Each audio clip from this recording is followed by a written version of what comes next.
Saya mengajar mata kuliah public speaking. Nah, praktikumnya itu pidato di depan saya. Wih, ada cewek, ada kawat di giginya.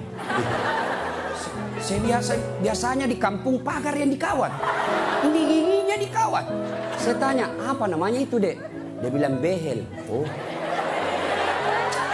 Lidah Sulawesi ini, bos. Jangan kau paksa saya menjadi lidah Solo. Hah? Mahal itu, Dek. Ini 20 juta. Wih, 1 kali umroh. Disimpan di giginya. Saya tanya, sini kau dulu cewek. Kau kira itu behelmu yang mahal? Bukan, tapi apa? Gigi. Biar kau mau pasang behel harga 100 juta, ndak ada gigimu, apa kau mau kawat? Ayo, berarti yang mahal gigi. Hebatnya lagi di gigi, tumbuh dan panjangnya dibatasi. Pernah ndak kau bayangkan bagaimana seandainya gigimu tumbuh seperti rambut? Saya yakin Dude Herlino ndak akan main sinetron kalau sudah keluar gigi. Nggak ada yang mau nonton. Makanya kita ucapkan alhamdulillah. Makanya anak muda, silakan kau jadi anak gaul, anak band-band, anak motor-motor, anak skater, silakan.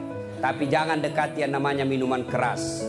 Vodka, whisky, Jennifer, Donald, topi miring.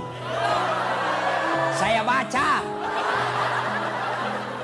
Tuh, mati. Siapa lagi yang bisa mati dalam keadaan kafir? Contoh aja ini Jamara. Sabung ayam. Ada juga di sini.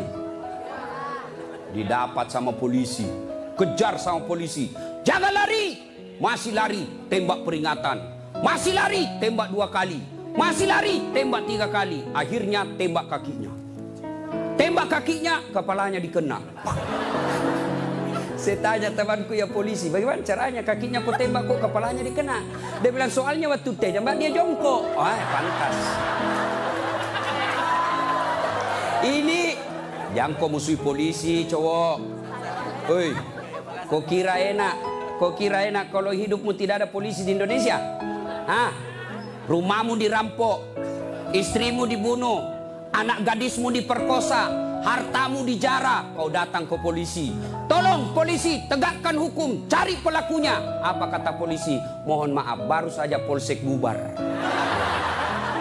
Jangan ketawa, saya serius ini. Toh, pun kalau ada polisi yang minta-minta uang di jalan, biar anak SMP diminta juga uangnya, itu bukan polisi Indonesia, polisi film India.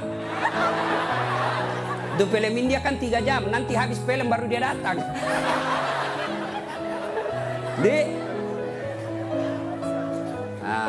Jadi bisa jadi kita beragama Islam, tapi kemungkinan juga bisa jadi kita matinya dalam keadaan kafir. Wa qala idzan, Allah kemudian berfirman, bismillahirrahmanirrahim. Ya ayyuhalladzina amanu dukhulu fis silmi kaffatan wa la tattabi'u khutuwatis syaitan innahu lakum adu mubin. Wahai orang-orang yang beriman, masuklah engkau ke dalam Islam secara sempurna, bukan Islam pencitraan, bukan Islam pilpres, bukan Islam pilcaleg, tapi Islamlah secara benar. Itu caleg kalau mau dipilih pasang baleho. Pasang baleho, takbir. Fotonya dibalik kepalanya, siap jungkir balik untuk rakyat. Pret. Beleng-beleng. Tidak. Islamlah secara benar. Wala tattabi'u khutuwatis syaitan. Dan janganlah engkau ikuti langkah-langkah setan, karena sesungguhnya setan itu musuh yang nyata bagi kalian. Musuh kalian bukan ulama, musuh kalian bukan ustadz, musuh kalian bukan tentara, musuh kalian bukan polisi, musuh kalian bukan mahasiswa, musuh kalian adalah setan. Dan setan itu musuh yang nyata bagi kalian. Kalau saya ceramah seperti ini, ada enggak setan di tengah-tengah kita? Ada. Orang ceramah masa ada setan? Ada, setannya bukan pocong. Tapi apa setan yang ada di tengah-tengah kita? Bentuknya handphone. Apa ibu? Orang sudah ceramah masih sibuk. Sudah 55 umurnya siaran langsung juga.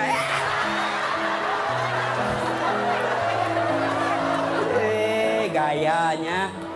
Woi, jangan siaran langsung. Saya tidak mau kalau ada siaran langsung. Simpan dulu HP-mu. Woi. Ibu-ibu yang pegang HP selama saya ceramah, saya doakan suaminya kawin lagi. Simpan dulu HP-mu. Simpan dulu. Simpan dulu HP, simpan dulu. Simpan ya. Bisa? Bu, ada ibu-ibu di Makassar ngefans betul sama saya. Usianya kira-kira 55 tahun. Saya heran, ibu-ibu aja yang ngefans sama saya. Saya lagi ceramah, dia belakangi saya. Barusannya ada orang saya ceramah di belakangi. Ternyata dia ambil HP-nya selfie. Baru dia tulis di Facebooknya latar belakang das Atlati. Saya dijadikan background. Kok kira saya pot bunga?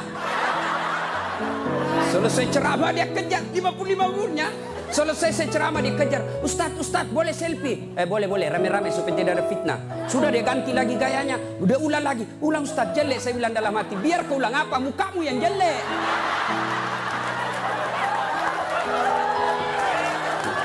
Selesai selfie. Langsung dia bilang, Ustadz boleh cium? Haram. Nggak boleh. Nggak nafsu Ustadz, cari barakah. Haram. Coba kau masih muda. Nakal.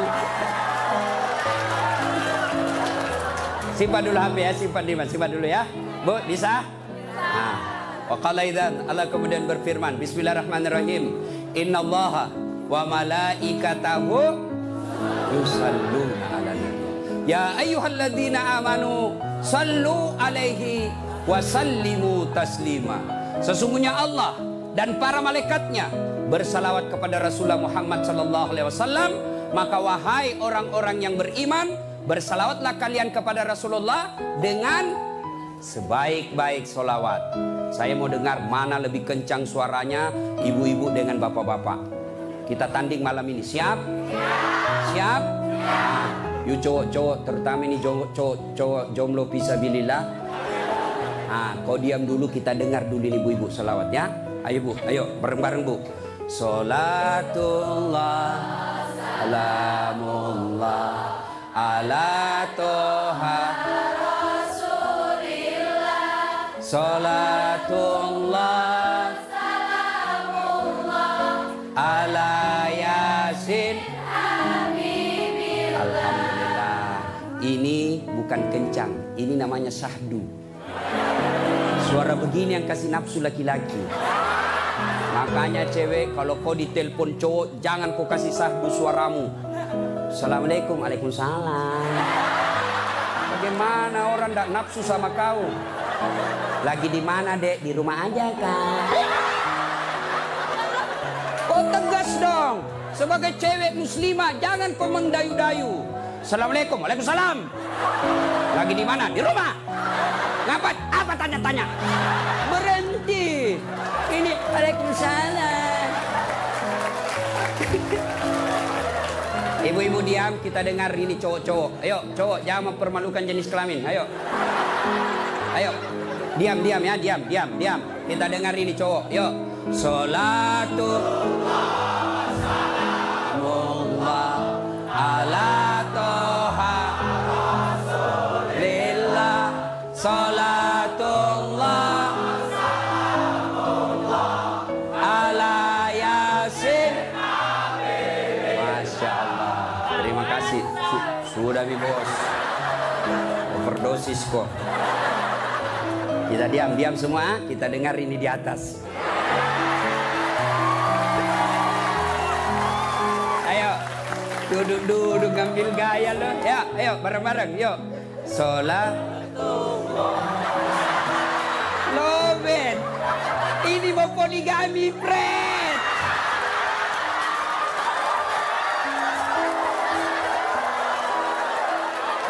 Nah. Ayo bareng-bareng semua. Yuk. Salatullah salamullah ala toha Rasulillah. Salatullah salamullah ala ya terima kasih. Dek, bisa ndak bedakan tadi mana suara cewek, mana suara laki-laki?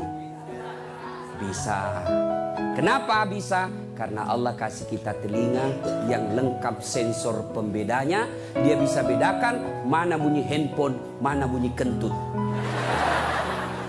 Tanpa kau pernah kursus. Woi cewek, mau ndak saya kasih handphone iPhone X Max 512 giga? Mau? Gratis, mau? Mau, mana? Mau. Tapi pulsanya 5 juta ibu, mau? Mau. Tapi begitu saya kasih langsung tuli. Nah, mau diapa handphone kalau kau sudah tuli? Halo? Rusak lagi nih HP. Halo? Buka HP rusak, telingamu masalah.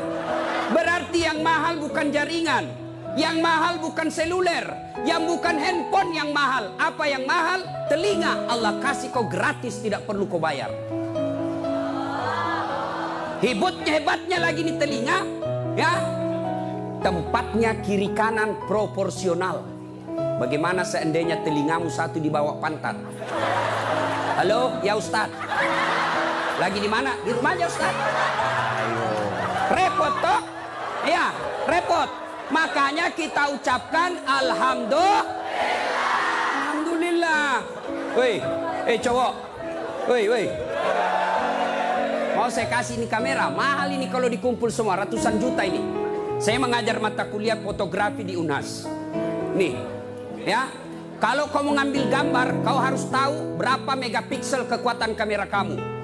Kau harus tahu berapa kekuatan cahaya di tempat itu. Kau harus tahu berapa kecepatan angin ketika ada kau ambil gambar. Kau harus tahu berapa jarak dari matamu dengan objek yang kau akan ambil. Apa ini kamera yang mahal? Bukan. Apa yang mahal? Mata. Allah kasih kau gratis, tidak perlu kau bayar. Hebatnya lagi di mata, begitu kau buka otomatis autofokus.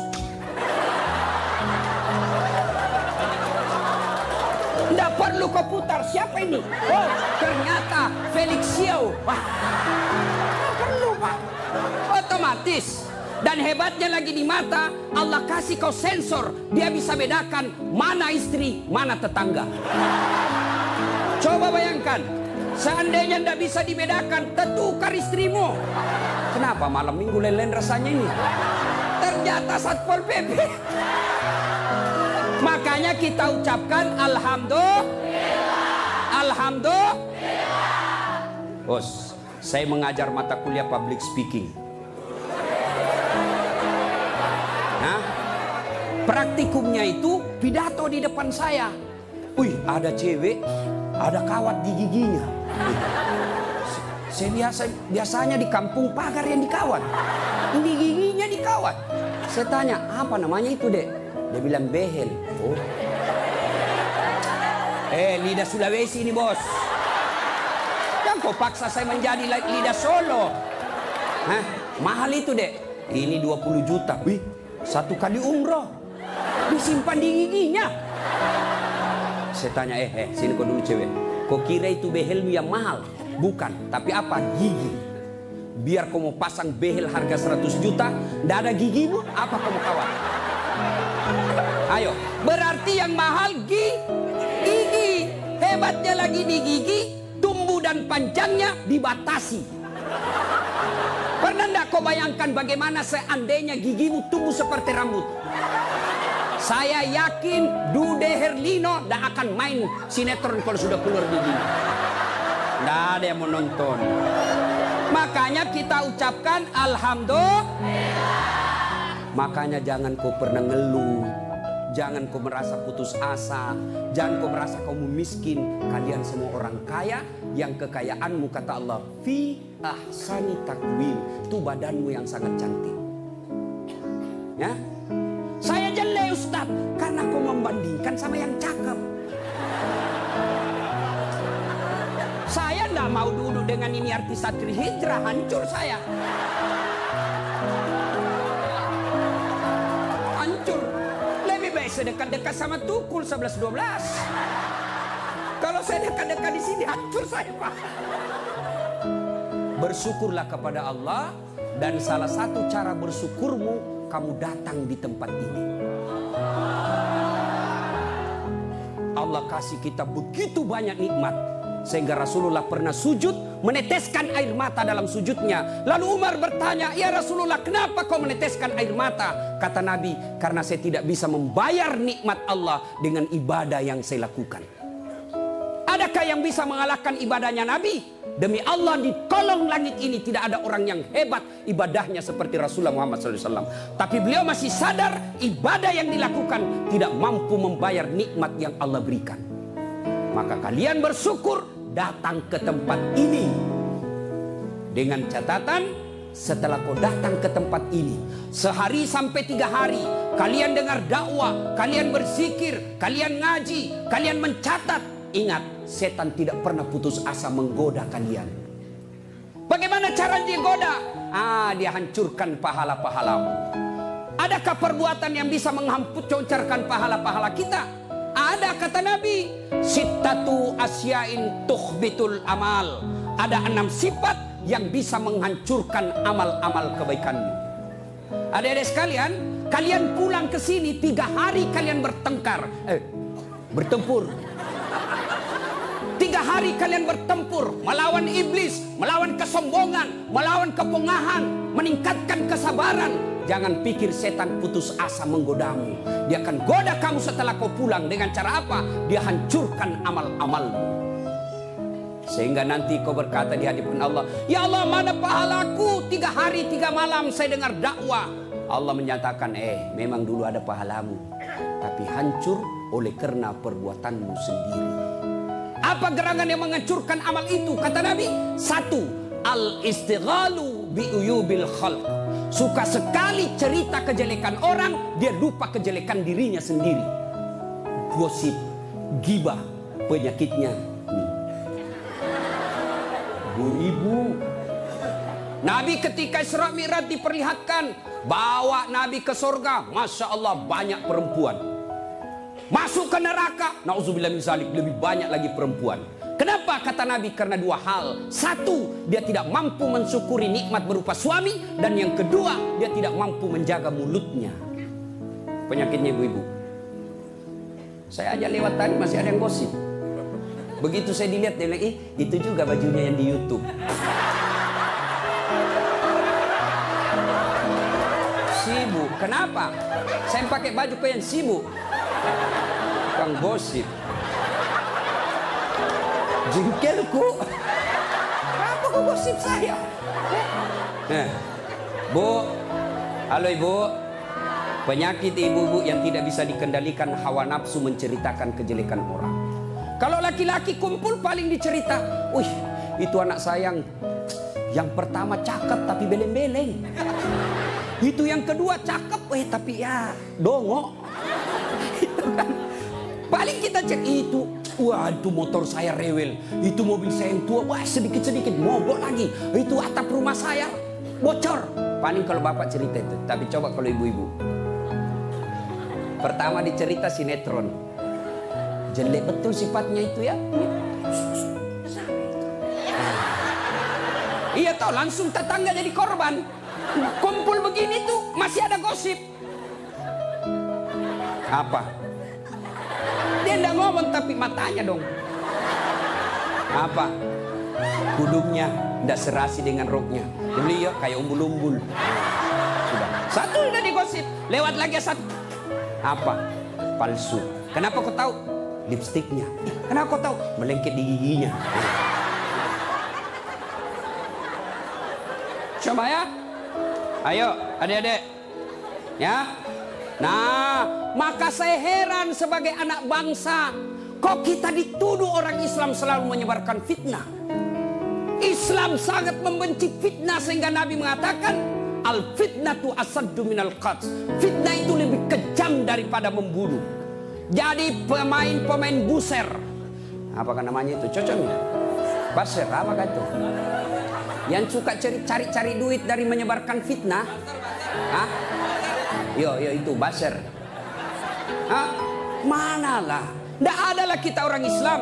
Suatu kali Nabi menyampaikan, barang siapa yang mengucapkan 2 kalimat syahadat, diyakini sampai mati pasti masuk surga. Abu Hurairah senang dengar ini. Lalu Abu Hurairah berlari-lari kecil menuju ke pasar. Dengan tujuan apa? Dia mau menyampaikan berita gembira ini. Lalu didapat oleh Abu Bakar, oleh Umar. Abu Hurairah, kau mau gimana buru-buru? Saya mau menyampaikan berita penting. Apa itu? Barusan saja saya dengar menyampaikan Nabi, siapa yang syahadat, yakin sampai mati, pasti masuk surga. Umar berkata, betul kok Nabi bilang begitu? Betul. Saya tidak percaya. Ayo kita datang ke sumber. Dalam teori komunikasi dinilai disebut check and recheck.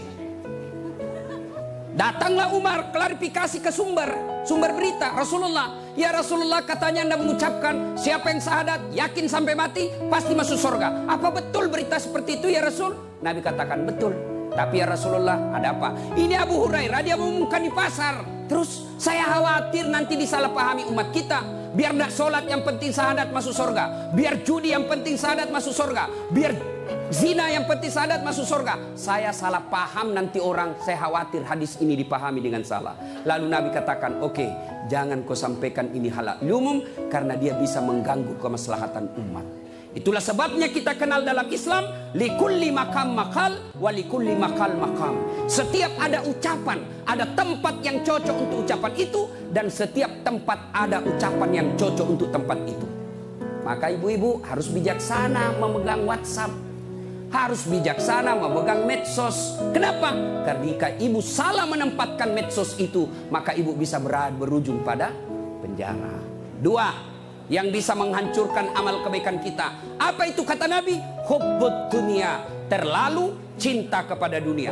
Cinta dunia boleh, cinta dunia boleh. Mana yang tidak boleh? Terlalu cinta kepada dunia. Kenapa ibu? Yuk, sholatullah ala toha rasulillah, sholatullah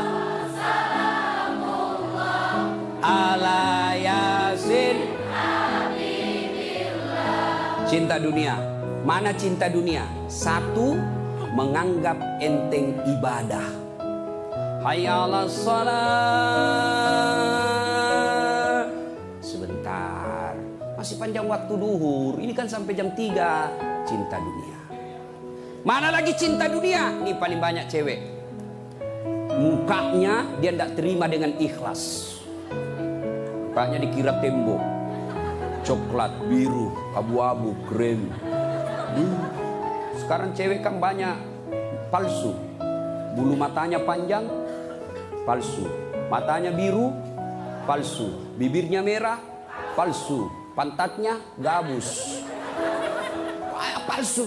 Itu terlalu cinta dunia. Perempuan kan sekarang bingung saya lihat. Rambutnya panjang, mau dikasih keriting. Yang keriting rambutnya dia kasih lurus. Iya kan? Allah sudah kasih yang baik, dia tidak syukuri. Begitu mulai putih rambutnya, stres, dia kasih semer. Kena matamu, tidak. Karena waktu yang sangat terbatas. Yang ketiga, apalagi yang bisa menghancurkan amal ibadah kita? Qillatul haya, kurang rasa malu. Oh, ini banyak di Indonesia. Anggota DPR malu dong, sudah digaji oleh rakyat, uang rakyat, kalian tidur saja. Dedek, pernah dengar cerita anggota DPR di akhirat? Hah? Jadi anggota DPR kan ada penghafal Quran, masuk dalam surga. Begitu masuk dalam surga dilihat, kok banyak anggota DPR di sini? Di negara aku banyak di OTT karena korupsi. Dia pergi protes sama malaikat penjaga surga. Malaikat, kenapa banyak ini masuk anggota dewan dalam surga? Di negara saya banyak yang korupsi. Dia bilang penjaga surga, sok ribut. Kenapa? Dia cuma reses. Sebentar lagi pulang ke tempat asalnya.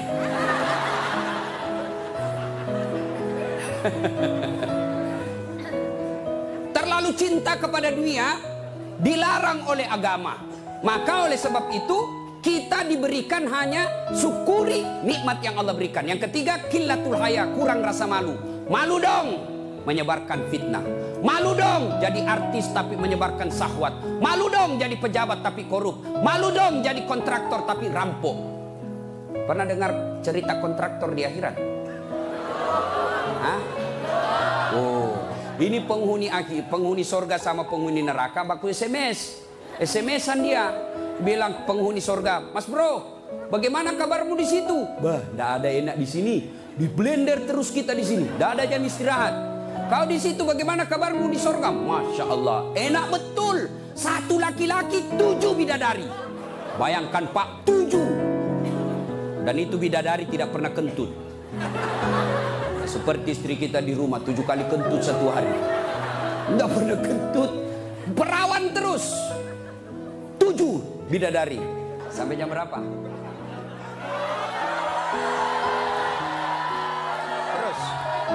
Terus. Lalu kata penghuni surga, wah enak betul di sini. Penghuni neraka, bolehkah kami jalan-jalan ke situ? Boleh. Ya gimana? Penghuni neraka kan kreatif, banyak solusinya. Gimana? Sudahlah, tidak usah cemas. Kami bikin jembatan dari surga, kamu juga bikin jembatan dari neraka. Kita ketemu di tengah. Setuju? Setuju. Lelang proyek. Keluar pemenang tender. Kerjalah. Hari pertama hancur juga ini, Ustaz. Aduh. Nasib sial semalam. Uang merah kek.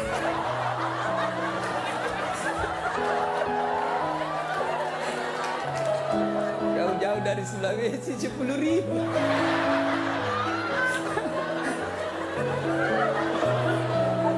Nah, lalu dia bilang, hari pertama proyek dari neraka selesai 50%. Hari kedua selesai 70%. Hari ketiga tuntas, efektif dan efisien. Selesai proyek. Sampai di tengah dilihat-lihat di proyek dari surga. Kenapa belum mulai-mulai? Dia teriak, lah ini dari neraka. Mas bro, kenapa kau belum mulai proyekmu? Kami sudah sampai di tengah sesuai perjanjian. Kenapa kau belum mulai? Kata penghuni dari surga, bagaimana mau dimulai? Pemborong, kontraktor, pengawas, panitia, ada semua di situ.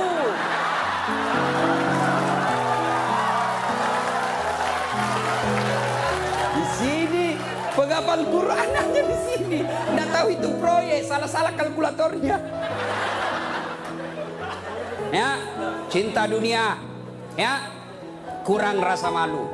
Mana lagi yang kurang rasa malu? Kalian cewek. Ayo, ibu-ibu hadir di sini, alhamdulillah. Tapi tolong yang paling banyak kurang rasa malunya sekarang perempuan. Mulai dari cara berpakaiannya.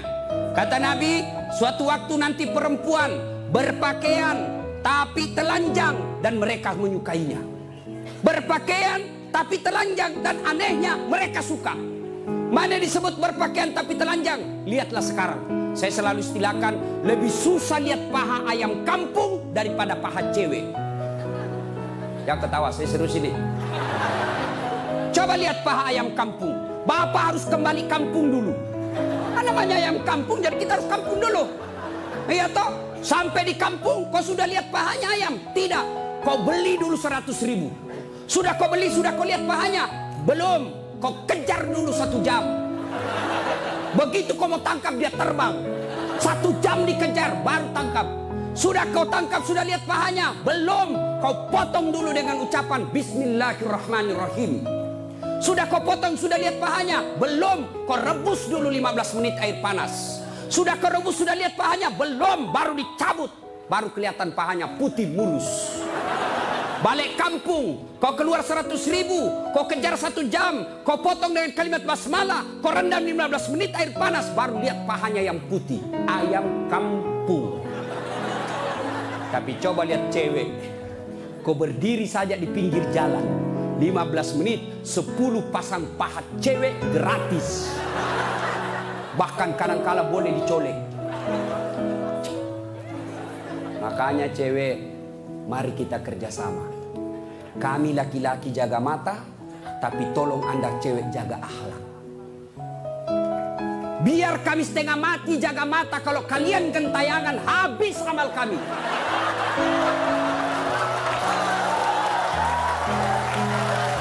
Ya, saya kalau mau pergi mengajar di kampus, saya ngaji dulu beberapa ayat, sholat duha dulu 2 rakaat, baru 1 kilometer saya naik mobil, hancur amalku. Sebelah kanan ketek, sebelah kiri dada, di depan paha, Nggak mungkin lah saya jalan terus begini. Tiang listrik ku tabrak. Yo cewek, woi, mari kasihani mata kami. Dilihat, haram. Tidak dilihat, barang bagus.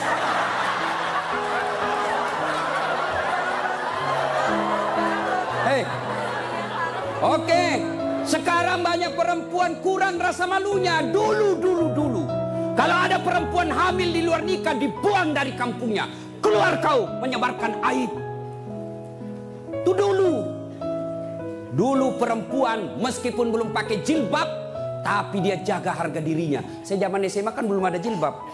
Kawan saya kalau jatuh ballpointnya, kan dia pakai jilbab. Dia pegang dulu ini, lalu dipegang roknya di bawah, baru dia dongkok begini. Dulu. Sekarang cewek dia sengaja memang itu pakai tipis kecil, jalan dia mau tabrak kita. Hancur. Maka kalian akhwat yang datang di sini pengajian selama 3 hari 3 malam, tolong selamatkan saudara-saudara kalian akhwat-akhwat supaya mereka tidak pakai begitu. Kalian tularkan itu jilbabmu kepada saudara-saudara semuslimah. Jangan kau biarkan mereka, dakwai mereka. Dia mau dengar atau tidak, kewajibanmu sampaikan, soal diamalkan urusan lain. Terutama juga yang pakai jilbab tapi tidak memenuhi syarat. Pakaian jilbab itu, pakaian menurut Islam itu ada 4 syaratnya. Nih dengar baik-baik yang mau bikin baju. 1, syarat pakaian itu nutup aurat. Alhamdulillah kalian semua nutup aurat. Mana auratnya perempuan? Seluruh anggota tubuhnya kecuali telapak tangan, telapak kaki. Ustadz itu pakai jilbab kelihatan lehernya, tinggal lehernya dibakar nanti. Ya, kelihatan pahanya nanti dibakar. Kalau cewek masih enak dilihat. Ini ada juga orang tua, sudah mau ada cucunya. Pakaiannya saya tanya, Bu, kenapa pakai begitu? Ibu sudah tua. Dia bilang, ini baru ada, dulu waktu saya gadis nggak ada begini, Ustaz. Ini namanya bagus dikasih ibu, kasih STNK. Tahu STNK? Sudah tua, nakal kembali. Kasih itu STNK itu buru-buru gitu. Laki-laki mana auratnya? Pusat sampai lutut. Artinya adik-adik, kalian yang sudah mengaku diri hijrah, silakan main futsal, silakan main bola, silakan olahraga, tapi tolong jangan kelihatan pahamu. Pahamu adalah dosa ketika kau kelihatan. Kau suruh saudara putrimu jilbab, kalian main bola kelihatan paha, dosa. Nggak ada nafsu lihat pahaku. Siapa bilang? Siapa tahu ada janda-janda tua sudah lama nggak lihat paha. Bisa jadi. Ya. Yang kedua, syarat pakaian menurut Quran, nutup aurat. Yang kedua, tidak mempertontonkan lekuk-lekuk tubuh.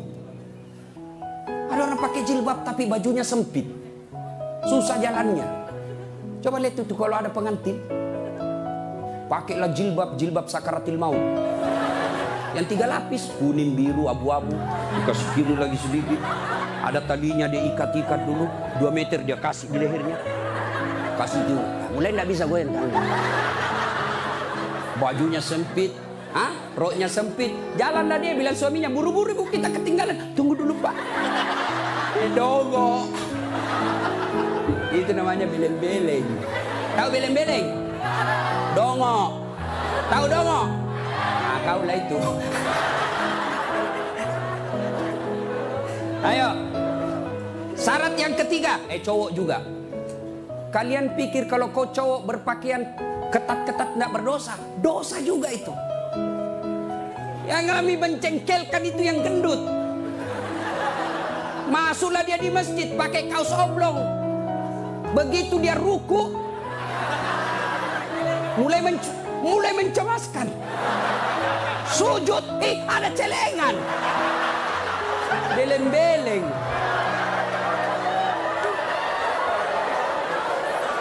Nah, yang ketiga, syarat pakaian yang ketiga, saya ulang, tutup aurat, tidak mempertontonkan lekuk-lekuk tubuh.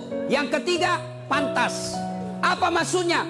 Kalau saya alumni apalagi Muslim United, saya alumninya 3 hari 3 3 malam saya dengar dakwah, maka sebaiknya pantas tidak saya berpakaian begini. Saya pengurus remaja masjid, pantas tidak saya berpakaian begini. Saya muslim terhormat, pantas tidak berpakaian begini. Saya pejabat, pantas tidak saya berpakaian begini. Saya muslimah, pantas tidak berpakaian begini. Tanya kepantasannya. Itulah sebabnya agama Islam mengajarkan ketika aku berpakaian, tanya, yuk pantas tidak pakaian begitu. Dan ini pakaian ternyata menyelamatkan kita dari dosa. Mana buktinya? Saya. Kemana-mana saya pakai begini. Cuma kadang-kala dia gosip saya itu pegawai bank. Kan saya mana-mana pakai sarung. Saya masuk nabung, ada pegawai apa sih itu yang namanya terima-terima duit? Teller. Hah? Iya teller. Dia gosip. Dia apa? Salah masuk. Dia kira masjid. Dia kira saya masuk masjid, saya pakai sarung. Saya dengarlah saya, kenapa? Saya pakai sarung, kau yang sibuk. Nggak jadi saya nabung, pulang saya. Orang kalau pakai muslim begini, baju koko, gamis, insya Allah terpelihara dari dosa. Saya jalan tiba-tiba di mall banyak cewek cantik, nggak mungkin saya lihat. Kenapa? Saya malu. Masa Ustadz lihat cewek cantik? Terpaksa dilihat, ya lihat sedikit aja. Sudah. Ayo, ibu-ibu, mau ndak suamimu terhindar dari tempat-tempat maksiat? Keluar, suruh pakai peci, pakai songkok, pakai gamis. Ndak mungkin dia pakai begini pergi main biliar. Hah? Maka suruh pakai itu. Ada di Makassar, saya sudah suruh pakai Ustaz, tapi di mobil dia ganti. Memang sudah tabiatnya itu, sudah bajingan. Ya, yang keempat, syarat pakaian yang keempat adalah indah. Ternyata Allah tidak meninggalkan keindahan. Allah tidak melarang kita keindahan dalam berpakaian, tapi dengan catatan tertib aturannya. 1, tutup auratmu. 2, jangan ketontonkan lekuknya. 3, pantas. 4, indah. Ini sistematis, tidak boleh ditukar. Sayang 1000 sayang kita bikin pakaian. Indah nomor 1, nutup aurat 19. Akhirnya pakaian kita seperti yang kita lihat sekarang ini. Yang di atas turun ke bawah, yang di bawah naik ke atas, ketemu di tengah, tipis, sempit, kecil. Dongo. Nah, qillatul haya, kurang rasa malu. Yang keempat, yang bisa menghancurkan amal kebaikanmu kata Nabi, qaswatul qalbi. Apa itu? Keras hati. Apa itu? Tidak mempan nasihat. Selesai dengar ceramah tidak ada perubahan. Apa malah dia bilang? Siapa panggil itu Ustadz dari Sulawesi? Saya. Lain kali tidak usah undang. Kenapa? Tidak enak ceramahnya. Kenapa? Masa 6 dia bahas, saya terus dia kena. Keras hati kau. Selesai dengar ceramah, larang merokok. Malah dia bilang, apa tahu rokok apa? Memangnya saya minta duitmu? Keras hati. Ada perokok di sini? Ada? Saya doakan kalian berhenti merokok. Coba dengar itu calon-calon istrimu. Itu biasa orang merokok kayak kurang kerjaan. Itu aja dikerja 10 menit. Dan saya kasihan kadang-kala kalau di bandara, coba lihat tuh perokok dikasih masuk kayak kotak-kotak, kayak bele-bele. Dia sendiri di dalam kan. Sekali-kali isap punya. Jangan kau sebarkan itu asapnya ke kita. Bolehlah kau merokok, silakan, tapi jangan kasih asapnya orang lain. Bagaimana caranya Ustaz? Kau bawa ke WC.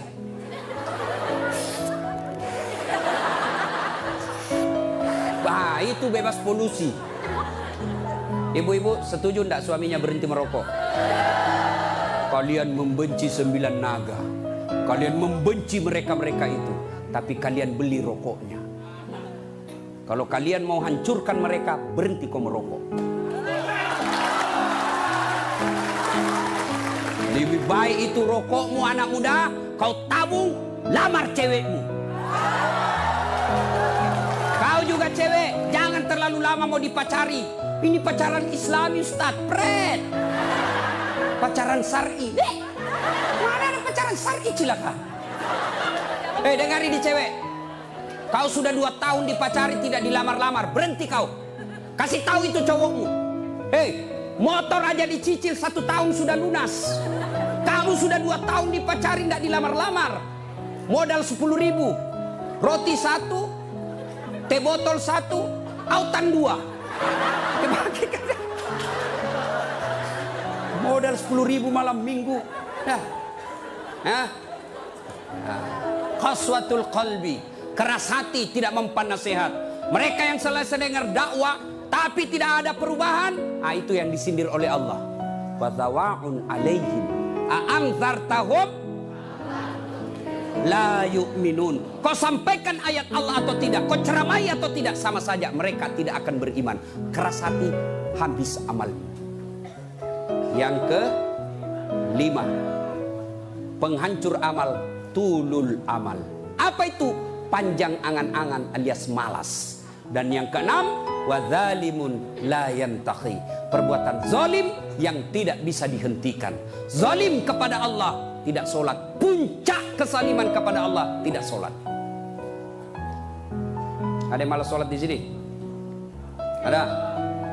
Hei adik-adik, mau jadi direktur, mau jadi pegawai, mau punya rumah yang mewah, gampang. Perbaiki sholatmu. Kecil buat Allah kasih kau mobil, kecil buat Allah kasih kau rumah yang mewah. Allah cuma minta sempurnakan sholatmu. Ada di sini yang tidak ada masalah? Ada? Ini malah muka-muka penuh masalah semua ini. Ayo, mana ada manusia tidak ada masalahnya? Istri cantik, kau kira bukan masalah? Masalah digoda orang, apalagi kalau suaminya jelek, lebih masalah lagi. Berarti bagus kalau istri jelek. Istri jelek dihina orang, kita lagi yang malu jalan sama dia. Duluan aja deh, nanti kita ketemu di gedung.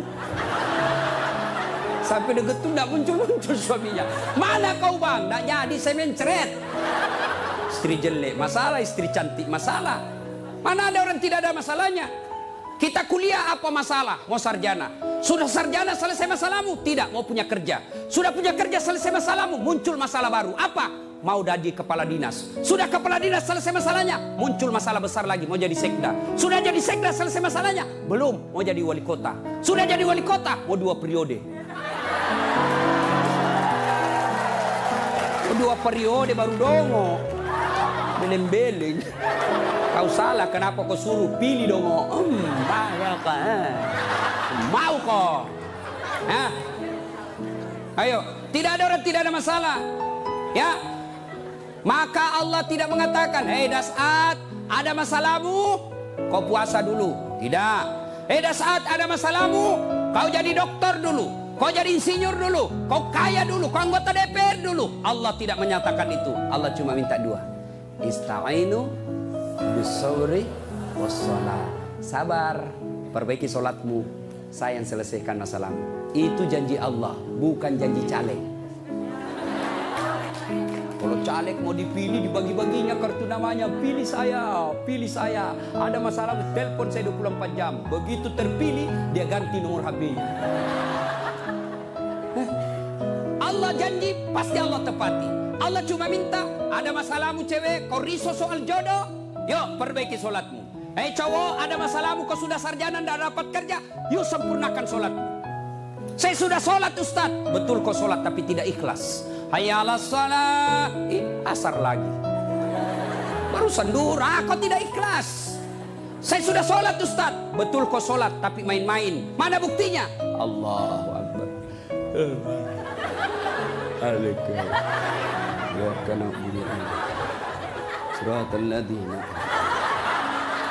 Kau ketawa karena kau bayangkan dirimu.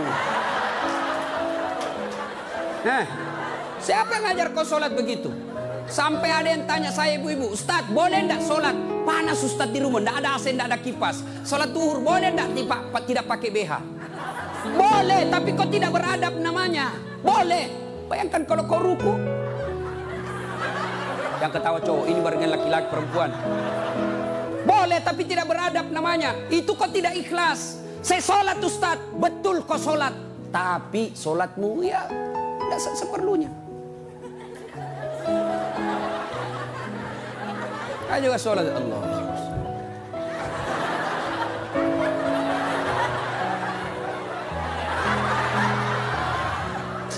30 tahun kau sholat kalau begini gayamu, bos.